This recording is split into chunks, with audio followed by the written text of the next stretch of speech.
Good morning, students. I welcome you all for the class.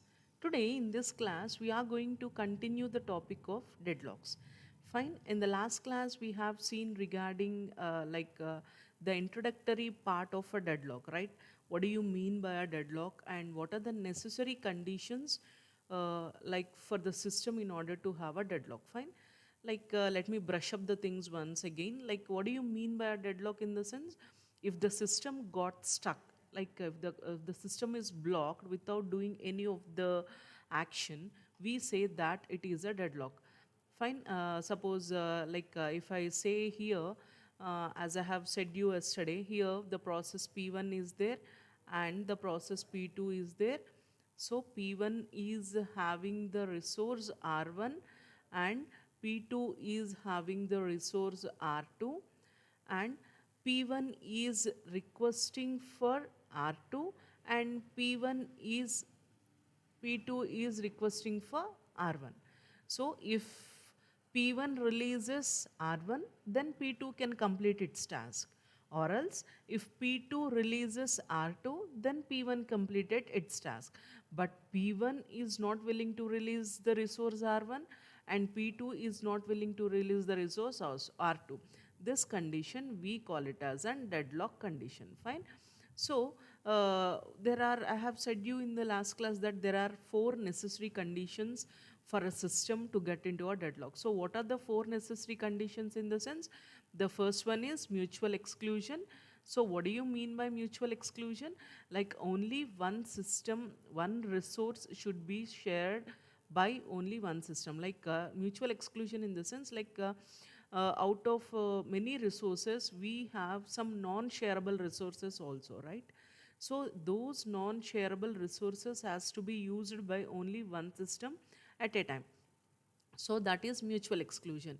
And the second thing I have said is hold and wait. So what do you mean by hold and wait? In a sense, a process should hold one resource R1 and it is waiting for another resource R2. So this is the hold and wait condition. If this condition is there, then the deadlock will occur. And next one, the third condition is no preemption. No preemption in the sense, we are not going to stop in the middle. We are not going to stop any process in the middle. Suppose here the CPU is there. In this CPU, for example, P1 is going to execute in the CPU. But this P1 is going to take much of the time. So we should not stop this P1 process in the middle, and we should not allocate this CPU to the P2 process. That is no preemption. So when this no preemption is there also, then also there may be a chances of, I'm not telling you that there will be exactly the deadlock occurring. There may be a chances of occurring the deadlock. All I'm telling is there may be a chances. We have to think in the positive way as well as in the negative way. In such things keeping in mind, like we have to think in such a way that what are the possible situations that a deadlock is going to occur. This no preemption is also the one of the possible situation for occurring of the deadlock. And finally, the fourth one is circular wait. So here is the circular wait scenario. This the whole thing is this circular wait. When this circular wait scenario is happened, then there may be a chances of occurring the deadlock. So these are the four necessary conditions that a deadlock is going to occur. So now today in this class, what we are going to discuss is, so what are the conditions, or else what we can say is, what are the different mechanisms or different methods for handling of the deadlock. So in what way the deadlock can be handled, what are the methods a deadlock can be handled. So today in this class we will be going to see that one. So methods for handling deadlock. So there are majorly four main methods for handling the deadlock. Suppose here is the system. So this system is with the deadlock situation. So this system has occurred. This system has occurred. In this system, it has occurred the deadlock. So what are the techniques? What are the methods of handling this deadlock? How can you overcome the system from this deadlock situation. So what are the methods you are applying, or what are the techniques you are applying in order to overcome the system from the deadlock? Let me tell you clearly that like why we are giving that much importance to deadlock, in the sense, if deadlock occurs in the system, all the processes will be blocked, and all the processes are blocked, then we are saying that the deadlock has been occurred. If the processes have been blocked, then no work is going to be done on the system, no work is going to be done. So that is not at all to be entertained. For the process blocked, in the sense, no work is going to be done. So we have to make our system out of the deadlock. So here are some of the deadlock handling methods. The first one is deadlock prevention. Prevention in the sense, like there is a thin line between the prevention and the avoidance.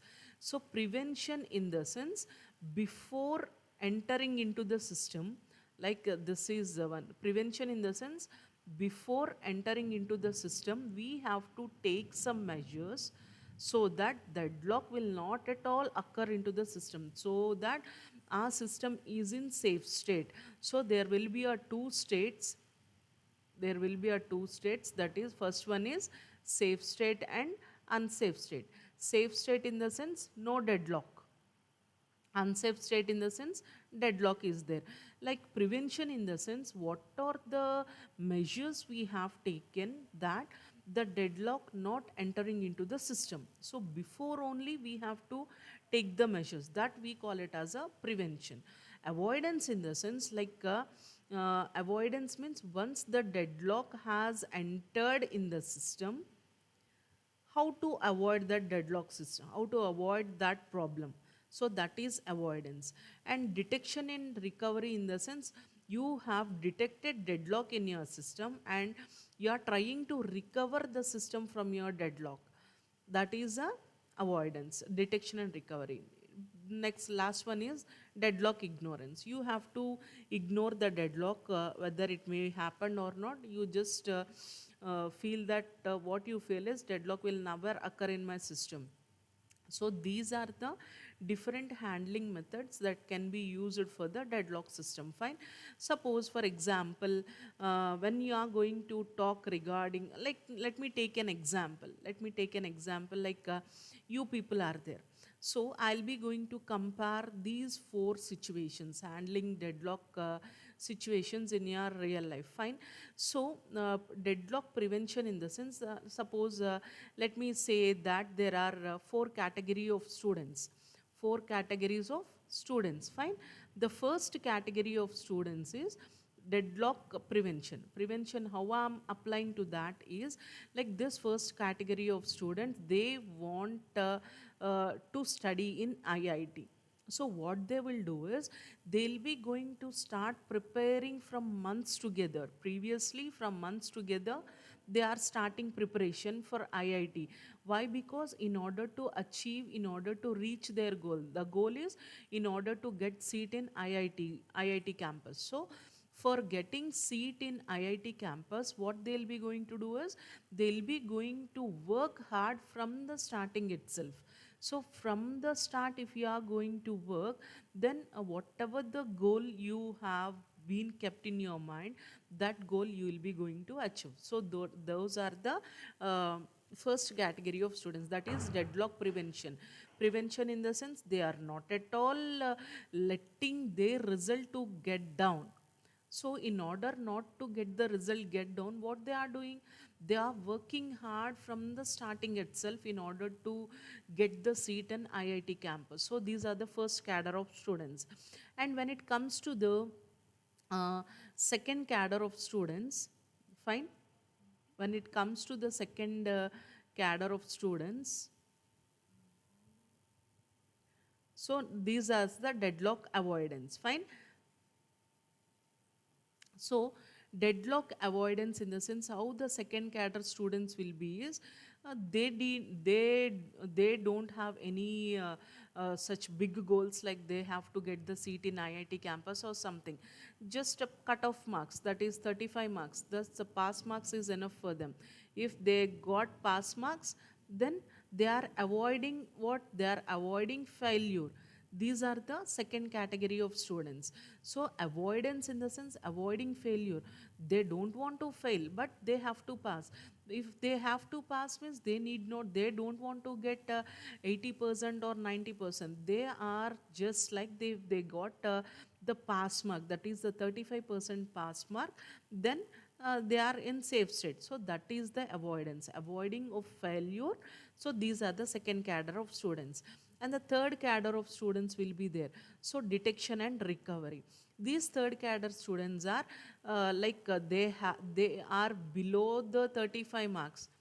They are got below the 35 marks. Why? Because from the starting they don't pay any sort of attention.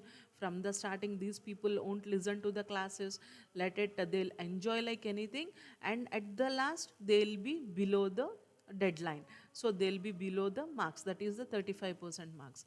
So what these people will do is, after they found the marks to be below 35, then they'll be thinking like how to get out of this 35 in the next supply. In the next supply they'll be going to recover it. So they don't want to get below 35, they have to get above 35. That is the third cadre of students. And finally the fourth cadre of students will be there. They'll be like ignoring, they'll be like ignoring whether let it pass or fail, I don't bother. If pass they'll be happy, if not pass, okay, let it attempt for the next time. So like that these four cadre people are going to be compared with this four handling situations of a deadlock. So the first cadre people will try hard from the starting. So from the starting they'll be going to listen to the videos, they'll be going to make running notes for the by watching the videos, so that they'll be going to achieve seat in IIT campus, so that there is no chance of failing that people. So the second cadre people will be avoidance. What these people will do is, I don't want to listen all the videos, I don't want to read all the 5 units. What I'll do is, I'll be going to read 2 units only, just for to get pass. But I don't want to fail in the examinations, I want to pass, but I don't want to get like 80% and 90% of marks, I don't want to get. So such kind of people, the deadlock avoidance, that means they are avoiding the failure. They'll be going to pass, but not up to the 80-90% marks, but they are avoiding the failure. That is the second cadre of students. And detection and recovery in the sense, once the student has checked his marks, he has seen that he has failed in one of the subject, that is detection. Failing is detection. Then what he wants to do is, he wants to recover that in the supplementary. So after getting the result only, he'll be going to take some decisions. So like what are the how we are going to detect the deadlock, and how we are going to recover from the deadlock, that we'll be going to see in the deadlock detection and the recovery. And the next is deadlock ignorance. Ignorance in the sense, like we are completely ignoring the deadlock. For example, this Windows and Linux systems follow this deadlock ignorance, fine.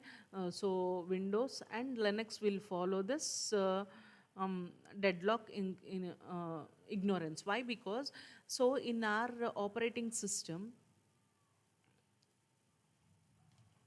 so in our operating system, uh, we'll be going to have different functionalities, right? So different functionalities will be there. So these functionalities, so based on using these functionalities, this operating system will work. So deadlock ignorance, this Windows and Linux will follow this ignorance. Why? Because they'll be thinking that deadlock will never occur in our system. So deadlock, we are also saying that deadlock will occur definitely. We are not sure whether the system will occur deadlock or not. We are not at all sure of that. Then why? What is the necessity of writing the deadlock functionality in the operating system? Why? Because it is an additional burden for the operating system, which reduces the performance of the operating system. So by keeping that all the things in mind, what this Windows and Linux will do is, they don't write any of the functionality of the in order to handle the deadlock in the operating system. Let it, let it come, then we'll be going to see. If it is an end user, deadlock ignorance will be can be handled by the end user. End user in the sense like the person who is using the system for normal purpose. If deadlock occurs for this end user, what he'll be going to do? He'll be going to restart the system again and he'll be going to do the work. But the ignorance can't be done for all the type of users. Suppose if you are going to take at an hospitals, so when we are going to consider in hospital, like you will be going to have systems in that, some operating systems will be there, many different operating systems they'll be going to use. So if you are considering deadlock ignorance in the hospital, like it will be a damage to many of the patients. Why? Because if the system got stuck in the middle, like many of the lives of the patients would be gone. Why? Because that deadlock ignorance can't be done at the hospitals, at aircrafts. Why? Because they have to follow strictly at particular time, particular minute, particular second, in the sense at that time only it has to land or it has to be on the runway. So at that particular situations, if the system was under the deadlock, in the sense, then and there we can't restart the system and we can't proceed further in the aircraft system. Fine, it causes a big hurdle for the people. So there we can't go for deadlock ignorance. So there we have to go for deadlock prevention. But when it comes to the deadlock ignorance, so when an end user, normal user is going to use for browsing purpose or searching purpose or small things, if you are going to do means, if he found that the system has been under deadlock, like you may got the doubt like how an user can found a system is under deadlock. The system will stop functioning. Why? Because all the processes will be blocked, like all the processes in the sense like you are opening a browser for searching and you are listening songs and you are playing some game. All these browsers are open, all these browsers in the sense, one browser is one process or one task. If you consider, like if all the things are stuck at a particular moment, then we can say that it is in deadlock. The system is not responding, the system is in blocking state. So what will we do? Normally we'll be going to restart our system. So that is ignorance. So ignorance in the sense, we are not writing a special type of code for the deadlock and we are not dumping in the operating system. Why? Because if you are writing that code, which is a very complex code, that code is not as much simple as we think. It is a very complex code. So if you are writing that complex code and if you are going to dump in the operating system, so each and every time that code has to function, ultimately the performance of the operating system is going to be reduced. So that's the reason this Windows and Linux will follow this ignorance method. But we can't do this ignorance in hospitals, aircrafts and everything. So these are the four major deadlock handling techniques. The first one is deadlock prevention. Prevention in the sense, we are very much cautious that the system does not enter into the deadlock. So for achieving that, what we have to do? We have to maintain from the starting particular thing that the system should not undergo into the deadlock. That code we have to write and we have to install in the, we have to place in the operating system. So if we are going to do so, then a system will not get into the deadlock. Okay, deadlock avoidance. Avoidance in the sense, we are avoiding the failure of the system. How we are going to avoid? In the sense like by taking some tricks we are going to avoid. Deadlock detection and recovery. Once you found that a deadlock is occurred in your system, then you have to recover that deadlock. So what are the measures you are going to take in order to recover that system from the deadlock? That is the third one. And deadlock ignorance in the sense, we are completely ignoring the deadlock, like our deadlock will never occur in my system. We'll be in that dilemma and we have to proceed. The best examples are Windows and Linux. They are not keeping any complex code in the operating system. Why? Because they thought that once in a year the deadlock may occur. So in for that once in a year, should we trouble the operating system from now itself, dumping that complex code inside and reducing the performance of the system? No, the end user won't see that. Ultimately, the speed should be high and the throughput should be high. That only the end user will see.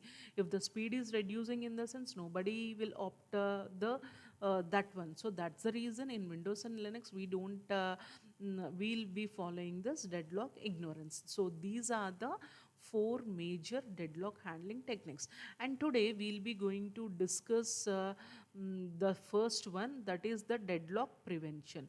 So how we are going to prevent the deadlock? So deadlock prevention. So prevention, in the sense, what I have said you, deadlock happens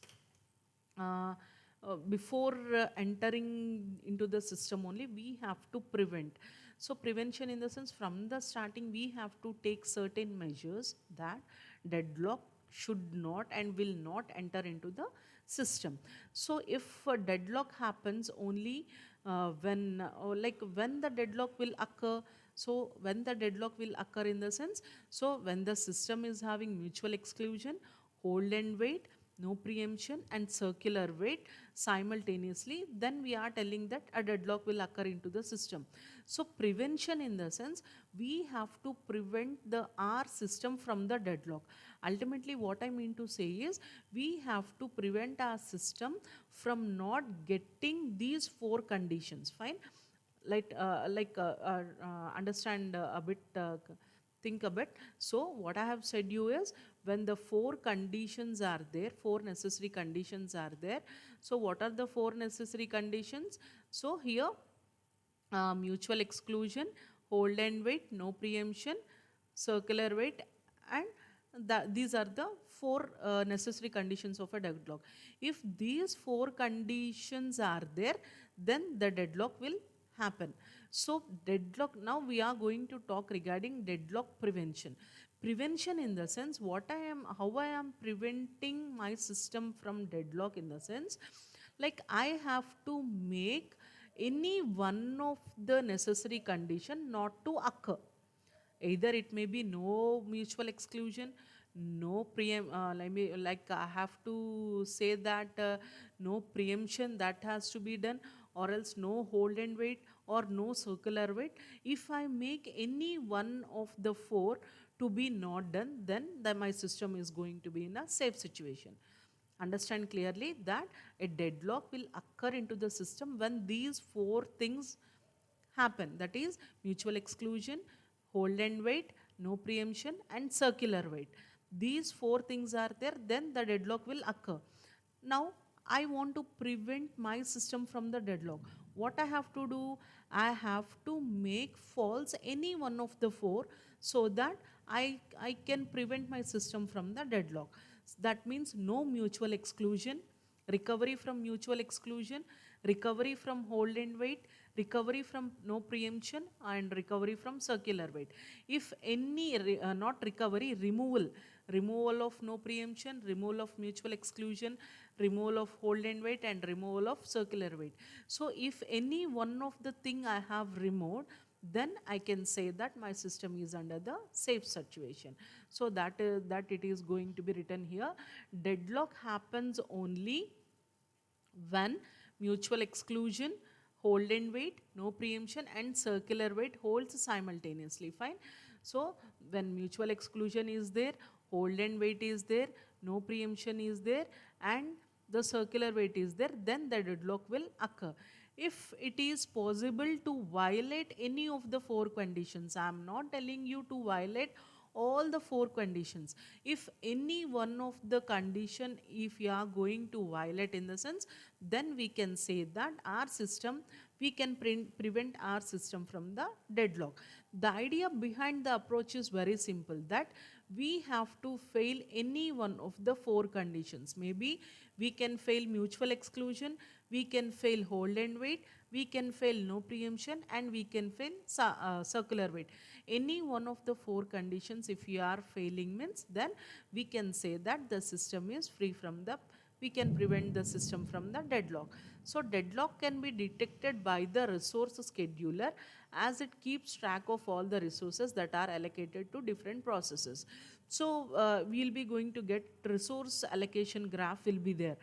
So by seeing that resource allocation graph also, we can prevent the deadlock. Why? Because what is the resource allocation graph? In the sense, in that graph, how many processes are there, which process is handled by which process, and which process needs which process, everything is going to be clearly understandable by seeing that resource allocation graph. So by seeing that resource allocation graph also, we can prevent our system from the deadlocks. So these are the things that are going to be done when we are not going to be handle a deadlock in our situation. So in this class, we are going to discuss regarding this deadlock prevention. So what I have said you, deadlock preventing, in the sense we have to violate any one of the four conditions, whether it may be a mutual exclusion, whether it may be a hold and wait, whether it may be a circular wait, or whether it may be a no preemption. So if you are violating any one of the four conditions, you can say that our system is free from the deadlock.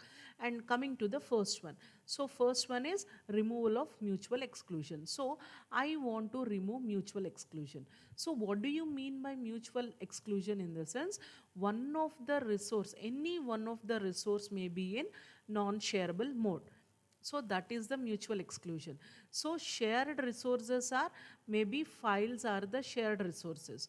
When we are going to share the files, then we don't have any deadlock. Why? Because if you are going to take a file for reading purposes, any number of readers can come and read that file, but no modifications are going to be done on that file. So that we can say deadlock will not occur when it comes to the readable files but not the writing of the files. So that's why I have mentioned you here read only files. Read only files in the sense, those files are clearly meant for reading purpose only. We can't do any sort of modifications, or neither we can't do any sort of writing purposes. So read only files are only for the reading purpose only. So when we are going to take the read only files, that doesn't cause any of the deadlocks.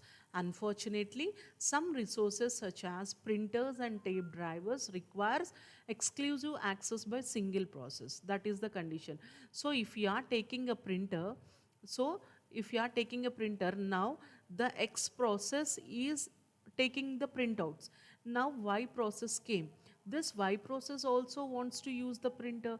Will it possible to take the printouts of two persons at a time? No, it is highly impossible. Why? Because after completing the first person only, then only we can do the task of the second person.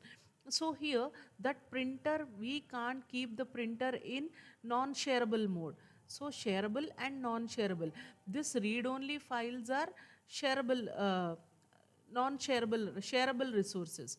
But when it comes to the printer, it is a non-shareable resource. Why? Because when we are going to take the printer, it has to be handled by a single person only, but not with the two or three persons cannot simultaneously handle the shareable resources. That is how the thing, a printer thing will be. We cannot make some resources shareable. I mean, if you are going to take an example of a printer, we can't make that printer in a shareable. Why? Because two persons can't take the printouts at a time. So that is highly impossible. So removal of mutual exclusion is highly difficult. Why? Because the resources which are in shareable mode, that should be in shareable mode only. The resources which are in non-shareable mode, that is, for example, if you are going to take the printer, which is a non-shareable resource, if you are going to make that non-shareable resource as a shareable resource, then what will happen? Many of the people will give printing at a time and the system will be blocked again. So that is highly infeasible. So it is an infeasible, that removal of mutual exclusion, in the sense it is very difficult to take the mutual exclusion. So this method can't be work when we are going for the deadlock prevention. So but when it comes to the deadlock prevention, the second one is hold and wait. Hold and wait, in the sense, like what is a hold and wait condition? It is a necessary condition of the deadlock. A process should hold one resource and it has to request for another resource. Now what we have to do, we have to violate that property. So hold and wait in the sense a process should hold one resource and it has to request for the second resource. Violating of hold and resource. Next, hold and wait, or we can simply say that removal of hold and wait. So here we can simply say that removal of hold and wait. We have to remove this hold and wait situation. To prevent this condition, process must be prevented from holding one or more resource while simultaneously waiting for one or more other resource. How to violate this situation? There are majorly three possible ways in order to violate this hold and wait condition. Here, what is the first process? First technique is like suppose here when I am telling you a process P1 is there.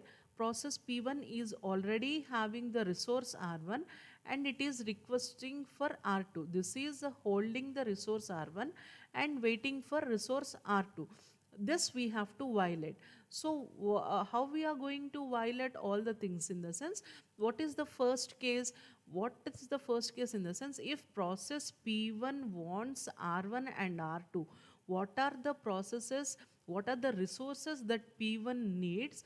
What we have to do is we have to acquire all the resources at the beginning and then we have to start execution. So this is the first possibility of violating the hold and wait resource. So myself, I am doing a work. In order to complete my work, I need a printer, fine, and a laptop. So I am preparing a Word file. So if I want to do that Word file in the sense, what I need a laptop for typing that Word file and I need a printer for printing that Word file, fine. These are the two resources which I need in order to make a document printout, fine. So what is the first case is acquire all the resources. What is the first case in the sense, I have to take the laptop with me and I have to take the printer with me. Then only I can do the printout. But there is a drawback with this first case. What is the drawback in the sense? Suppose if for preparing this Word file, I need 1 hour of time. Fine. By making use of this laptop, I am preparing this Word file. I need 1 hour of time in order to prepare that Word file. Till that 1 hour, I am blocking this printer with myself only. I'm not allowing any other people to use the printer. Why? Because I have to acquire all the resources with me before executing. So what I'm going to do before printing, what are the resources I need? I need a laptop and I need a printer in order to make that Word file. So for preparing that document, I need 1 hour of time. So that 1 hour of time, I'm keeping the printer in ideal state. So this is the drawback of this, require that all process request all the resources before execution starts. So this is also not possible because a process don't know in advance. This is the first drawback. What is this? Wasteful of system resources. What is a wasteful of system resources in the sense? Unnecessarily till 1 hour of time this printer is blocked with myself only. If I am not blocked that printer with me, later some people are going to take the printouts. But what I am going to do? I am going to take the printer for my side. I am keeping with me only. I am not allowing any person to use that printer. Then only I can do my task. That's the reason why I have acquired all the resources. So that is the wasteful of resources. The major drawback we find in that is wasteful of resources. And the second drawback is like I don't know whether I'm in need of a printer or not. I don't know whether maybe instead of printer I need a scanner. Along with that printer and scanner I need some other resource. I don't know actually that one. So that is also one of the drawback when we are going to violate the hold and wait situation. So listen carefully, hold and wait in the sense a process should hold one resource. That means I am holding a laptop and I am requesting for printer. That is a hold and wait situation. Now what I have to do is, in order to not to get the system in a deadlock, I have to violate this property. So how I am violating this property? Before execution starts, I am taking the laptop, I am taking the printer with myself only, so that their system will not go into the deadlock. But what is the drawback we are facing with that? The system resources are wasteful. That means unnecessarily for 1 hour of time the printer is with me only, which is not at all entertained. So that is the drawback. And next, what is the second possibility is require that resources must release them before requesting a new resource. So what is the second drawback is here? What is the second possibility is here? This process P1 is there. So process P1 is having the resource R1. So it needs the resource R2. So what is the second possibility is you are having already R1. If we want to request R2, you have to release this R1, then only you have to request for R2. Then the deadlock will not occur. Why? Because if you are holding one resource and you are requesting for another resource, then the deadlock will come. So in order to violate that, what I am telling you or what I am giving you the second suggestion is you are having one resource, okay, well and good. If you want another resource also, if you want another resource in the sense this is a printer, if you want printer in the sense what you have to do, you have to release the laptop, then only you have to acquire the printer. So this is the second possibility. But what is the drawback with this? So suppose now I'm having suppose this is me, fine, I'm having laptop with me, fine. So I am going to do the work. So in order to take a printout, I need a printer, fine.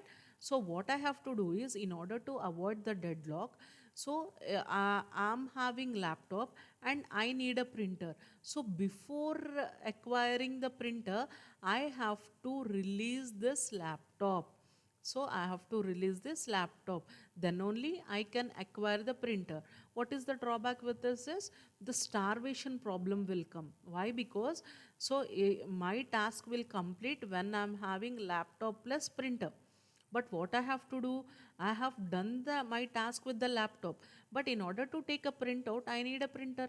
But if I want to acquire printer, what I have to do, I have to release the laptop. If both laptop is there and printer is there, then only my document is going to be printed. The drawback is over here. For example, if I've taken my document in a pen drive, if I have taken my document in a pen drive, so I am releasing this laptop. So pen drive is with me. So by keeping that pen drive, I can take the printouts. So this is also one of the possibility. So how we are going to see all the things in the sense we are preventing the system not to enter into the deadlock. So how we are going to prevent in the sense by mutual exclusion, by removal of mutual exclusion, removal of hold and wait, removal of no preemption and removal of circular wait. If either one of the condition we have violated, then our system is in safe state. Mutual exclusion in the sense no way we cannot make the shareable non-shareable resources into a shareable resource, then it creates another hurdle. So we are going for the hold and wait. Hold and wait means the first condition is like you have to acquire all the resources before executing. Now what the drawback we are facing, unnecessarily the resources are wasting. Then and secondly, I don't know how many resources I need. So that is the drawback we faced in first technique. And when it comes to the second technique, if I'm having one resource, if I want another resource, I have to release the first resource. But this is the drawback we need to face. So either of the methods described above lead to starvation. Why? Because keep on waiting. Now he got the printer, but again he need to get the laptop. When he'll be going to get that laptop, he has to keep on waiting till that laptop comes. So this method creates a problem of starvation. So starvation in the sense keep on waiting. So keep on waiting condition, we call it as a starvation. So these two problems will leads to starvation. So then we'll be going to follow the wait timeout. So wait timeout in the sense what we have to do. So here the process P1 is there. Process P1 is holding the resource R1 and it is waiting for the resource R2. So this is holding resource and this is a waiting resource R2. So this is the hold and wait. Now we have to violate this property by making use of wait timeout. So what I am doing is, this process P1 is holding the resource R1 and it has to acquire the resource R2. How much time it has to acquire? We will be going to keep a time limit, that is 5 milliseconds we will be going to see. Fine, we are not keep on starving, or we are not keep on waiting for this R2 resource. How much time we'll be going to see is, we'll be going to see for 5 minutes of time. If that 5 minutes of time this resource is not available, then we are not going to acquire this one. See here, if a process P1 holding any resource R1, P1 is holding resource R1 and waiting for another resource R2. This R2 resource is waiting. So, and what we are going to check is, if this R2 resource is handled by any of the process. R2 resource is handled by any of the process, we will be checking. If R2 is available, if this is available within the time limit, we will be going to do the work. If R2 is not available, then P1 has to release this R1 as well as this R2. So that is the wait timeout, so that we are violating the deadlock. Listen carefully. So P1 is having the resource R1 and is waiting for resource R2. Fine.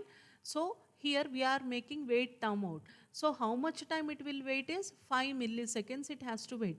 It will wait for resource R2 for 5 milliseconds. When 5 milliseconds completed, what it is going to do is, it has to release R1 and R2.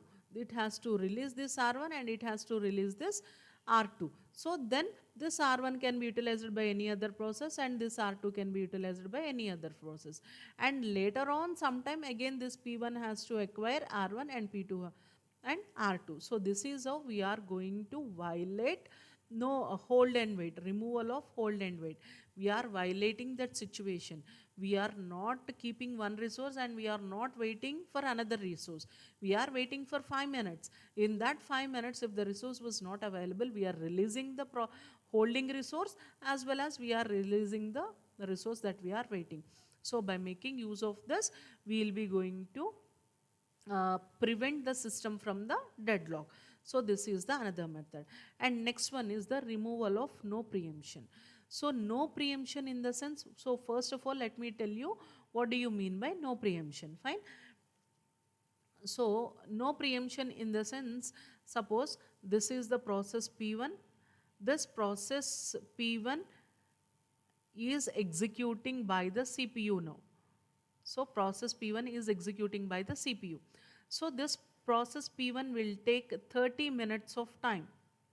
And here the process P2 is there and here the process P3 is there, which are waiting for the CPU time. But this P1 is presently working in the CPU.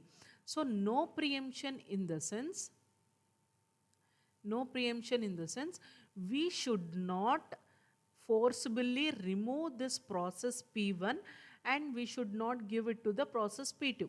So that is process no preemption. Now we have to, what we have to do? We have to violate this no preemption. That means what we have to do is, if process P1 is executing in the CPU, suppose some system processes came.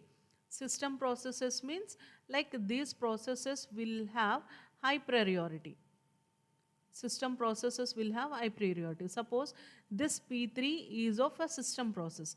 Now P3 is waiting for the CPU. Now what we have to do is, we have to remove this P1 process which is presently running in the CPU, and we have to allocate the CPU to the P3 process. So that is the violating of no preemption. No preemption in the sense, we should not stop in the middle. Unless P1 voluntarily releases the CPU, till that time we should not terminate this P1. But what we have to do is removal of no preemption, in the sense we have to violate this property. So how we are going violating? If suppose P1 process with low priority process is working in the CPU, if system processes came, system process obviously will have highest priority.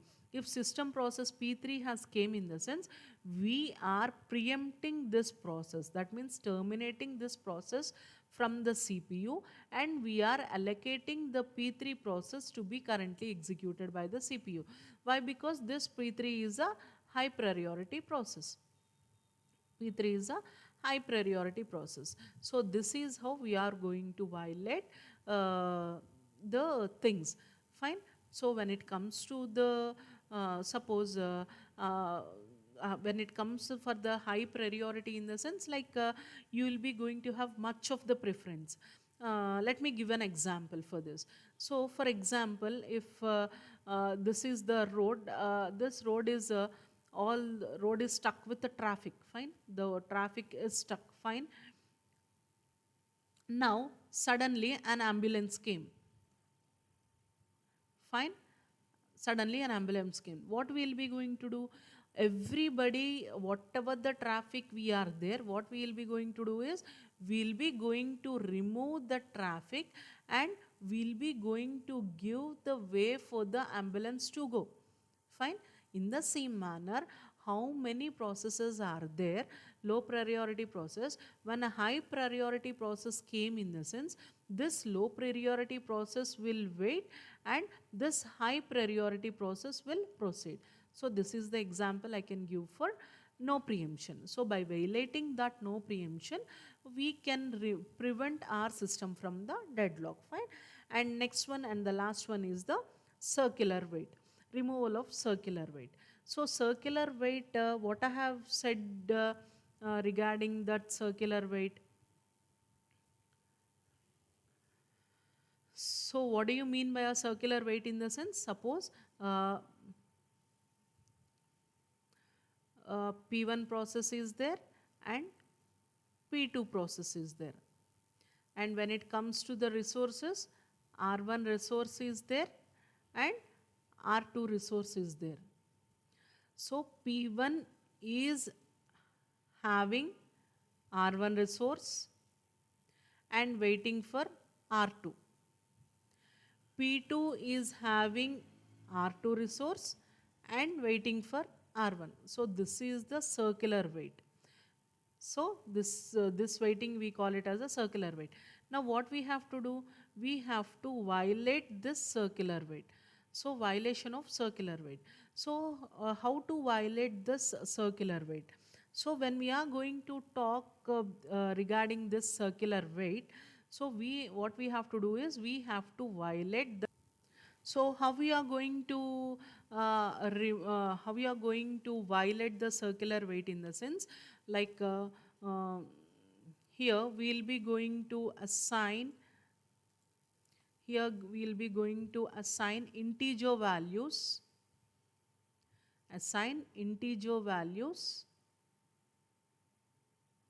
to whom? To resources. Integer values to resources. This is the first important point. And second one is strictly follow increasing or decreasing order. Fine. By making these two, we will be going to avoid this circular wait. Fine. Removal of circular wait.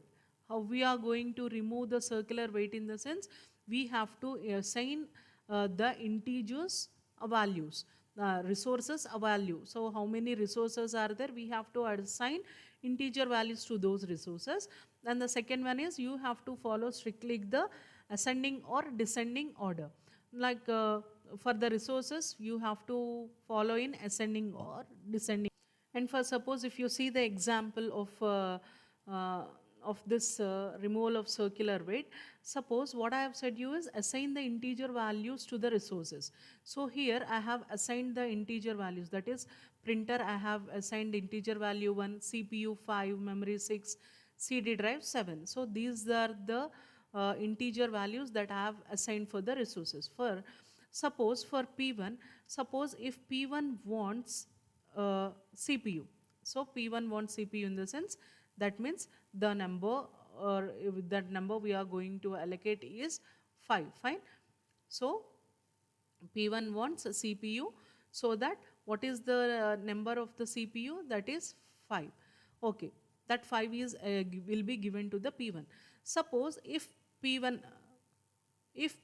wants printer, if P1 wants printer, what is the value assigned for the printer? That is 1. But here already P1 is having 5. But what I have said is strictly follow the increasing or decreasing order. That means P1 is having the 5, that means CPU. It has to opt for memory and CD drive, but not for the printer. Why? Because this printer will not be allocated to P1, will not be allocated to P1. Why? Because here the printer, what the value we have assigned, one value we have assigned, but P1 is already having one. This 5 is less than, sorry, 5 is less than 1. So 5 is less than 1 in the sense if you are going for the decreasing order, then the P1 is going to allocate 1.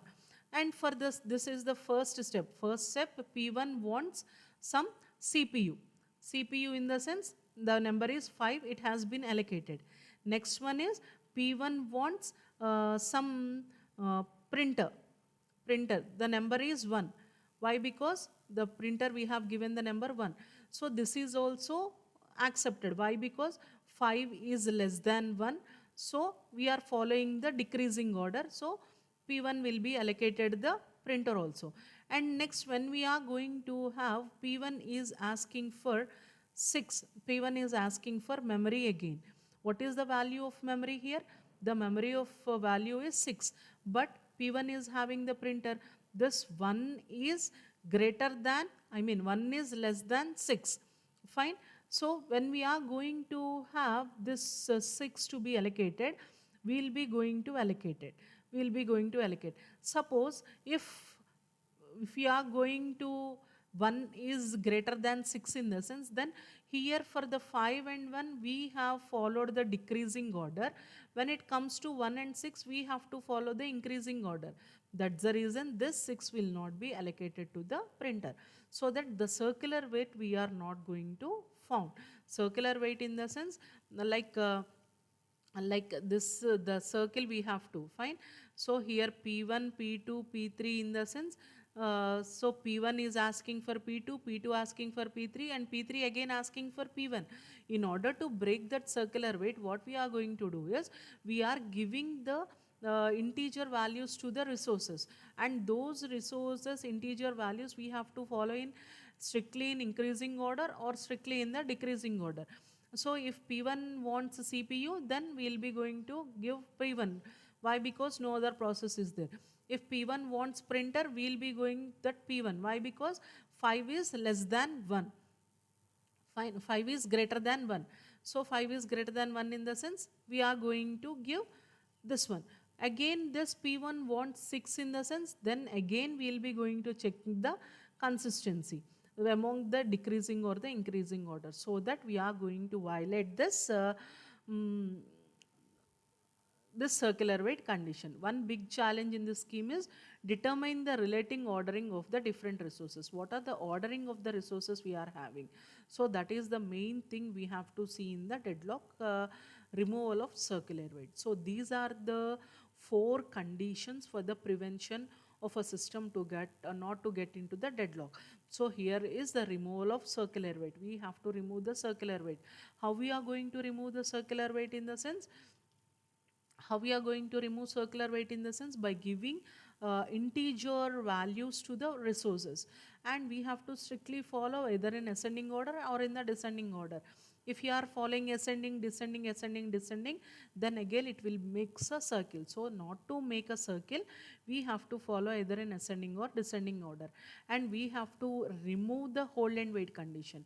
Hold and wait condition remove. If you want to remove, what are we are having 3 conditions. So first condition is we have to acquire all the resources before only, and then we have to proceed for execution.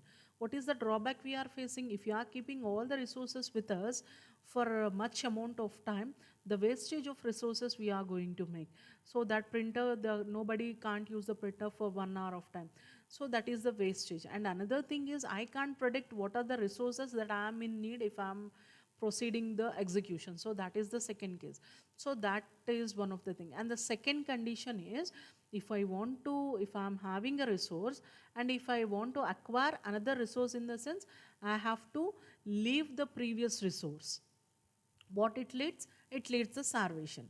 So both two leads to the different starvation conditions. So third condition what I have applied is, I have applied a wait for particular time. I'm having the resource R1 and I am waiting for the resource R2, and here what I am kept is, I kept a waiting time for 5 minutes. I'll wait only for 5 minutes for the resource R2. If that resource is available, okay, well and good, I'll be going to take the resource R2 and I'll be going to complete my work. If that resource is not available, what I have to do is, I have to preempt, I have to release both the resources. What the resource I have already have, that is R1, and what the resource I am requesting for, that is R2. Both the resources I have to release. So that is the hold and wait. And when it comes to the no preemption, in the sense, no preemption in the sense, actually what does it mean? We should not stop the process in the middle unless it releases the system voluntarily. We have to violate that condition. What we are going to do in order to violate that condition, what we are going to do is, we are giving highest priority to the system processes and lowest priority to the normal processes. But when normal process is working in the CPU, when a system process came, what we are going to do? We are going to terminate that normal process and we are going to allocate the processor to the highest process. That the example I have given is, when we are stuck in a traffic, even though we are stuck in a traffic, when ambulance came, we'll be going to give priority for the ambulance. Like, we'll be going to give a way for the ambulance to go its way.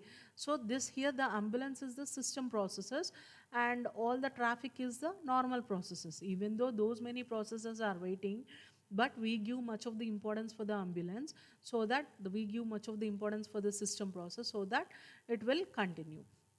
So these are the 4 conditions. Any of the condition we can violate. It doesn't mean that all the 4 conditions should violate. If any of the condition is violated, then our system, we can prevent our system from the deadlock. Fine. That is how we will be going to have the deadlock prevention methods.